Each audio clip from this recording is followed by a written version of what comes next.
So in my last video, I challenged myself to make a zombie shooter game in just 1 hour, and I think I did pretty well. The game is okay, especially since I had 1 hour, but it looks pretty 2D and lifeless, just like my frog Bongo after he got run over by a cement truck. So I think you know pretty well what I'm gonna do now. It's gonna be 3D! The first thing I'll need to make is the player, and since the player in my game doesn't really have that much detail in it, I think a bean will suffice for now.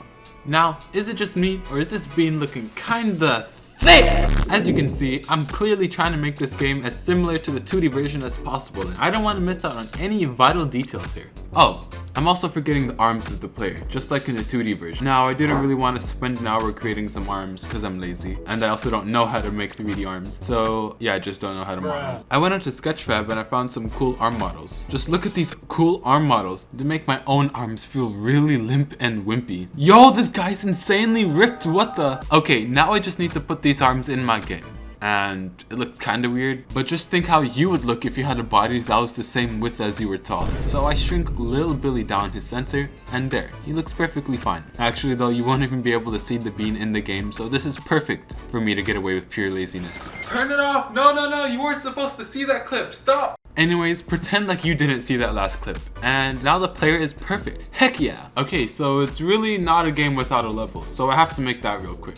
So I started off with a rectangle, then I made it absolutely massive, giant, enormous, just like your mom. After that, I quickly set up a little scene here so you can commit Parker and hide from zombies. I'll also maybe spend some more time perfecting my level, but for now, the level is just gonna be cubes. So now our game is coming together. We have now a level and a bean that stands completely still. Alright, Mr. Billy, stand still if Sully is what the heck? Now, I realized that Billy can't even move, so I'm gonna have to write my own movement code. Now, this requires a lot of extra vector calculations, and I don't like vectors or calculations. So yeah, that's kind of a problem. But eventually, after reprogramming his brain, Billy can now move. Alright Billy, stand still if Sully is an epic gamer. Oh no! Alright, next I'm gonna make the player shoot, because it really isn't a zombie shooter game without any shooting. So I started making the shooting code, because I like shooting.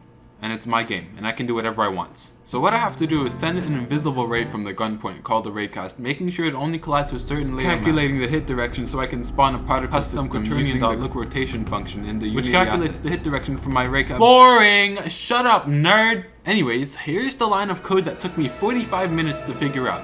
Because who the flying frick knows what a quaternion is? What is a quaternion? I don't know. Does anyone know? And why is it called a quaternion? What is it, some language from Ohio? Or some alien planet somewhere in the solar system? Anyway, the level is looking quite drab, so I added a reflection probe, and yo, the only words I have are shiny. It's so shiny I look like I'm walking on water, so I'm gonna mess with these settings and turn them down a little bit, because that was too much shininess. Now that I spent 3 hours working on this game, let's try and play it. After about 20 minutes of fixing up some small bugs, let's get on to the next pretty important part of my game. Now, I can shoot this gun, and it looks pretty good to me, but you know, what's the purpose of pew-pewing if you don't have anything to pew-pew at? So it's time to make an enemy. I spent some time contemplating about the state of my game this far, and I concluded that I should make a bean. Yeah, I'm just lazy. It's just a placeholder for now. Probably. Maybe. Perhaps. Just kidding, these are the final graphics! Now, is it just me, or is this bean looking kinda thick? So, it's time to make the zombies follow me around, but that requires making artificial intelligence. Now, here's the problem. I'm pretty dumb. Now, the second problem is I don't know anything about making AI or robots. Zero. Nada kabush. Nothing. So, there's only one thing to do.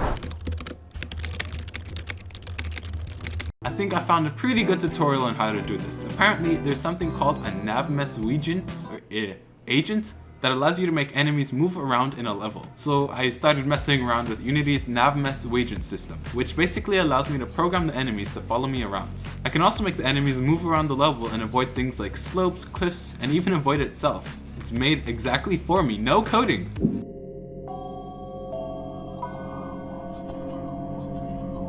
Hey, whoa, stop it. So now that the zombies can follow me, I need more. I need more zombies. So I made this spawning script that is pretty terrible, pretty bad. Yeah, it's definitely bad. And I think my game is coming along pretty nicely. Now waves of enemies spawn and I have to battle them to the death. Fight! And look at these zombies. I think they're in a cult or something. I have no idea what's wrong here, actually. No, that's not good. So right now, the enemies don't seem to care that you can shoot them with a gun. And clearly, that's pretty bad for the game. I don't know about you, but if I was hit by a bullet, I would most likely react. So sadly, I have to program the zombies to detect the bullets. Basically, if hit by a bullet, then die. I'm actually surprised that the final code was that simple. And now I can kill some zombies. Yay! I spent some time making a particle system with Unity's particle system, and it's basically just a death effect for the zombies, and I think it looks pretty cool. I slapped together some quick UI, and not gonna lie, that's some sweet UI right there. Very nice. It shows you how much enemies you've killed, the current president of Uganda, and even the current day of the week, because yeah, I'm a very generous guy. That's me. But seriously though, I really couldn't find anything else to display on the screen, so it just shows how much enemies you've killed. Maybe in another video I'll add things like player stats like health, power-ups, maybe more, I don't know. Now it isn't really that satisfying to be shooting zombies like that, so I made the game spawn in a bunch of numbers on the screen every time a bullet hits the zombie, because as my great-great-grandma said, numbers make me go yes. I honestly had no idea what those numbers did, but since so many shooter games have them, they must do something, right? They're called hit markers? That's insane, I guess. After figuring out that those numbers are called damage numbers, I started working on the next part of the game.